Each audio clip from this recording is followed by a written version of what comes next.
guys, dito na kami sa may kantin guys. Wala pang luto.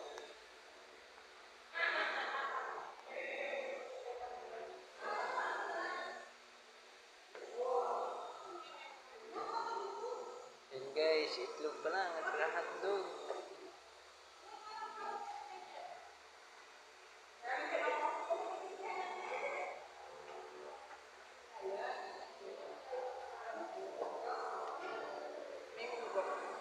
Munggo? Yan? Oo, ano pa pala sa loob? Ay, di okay na. Luto na. Oo. Yun na lang sa munggo. Tsaka isa't kalahating kanin. Ngayon pa po yung bako.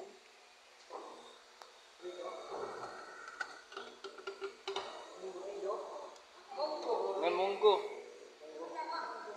Kuha ka ng plato mo.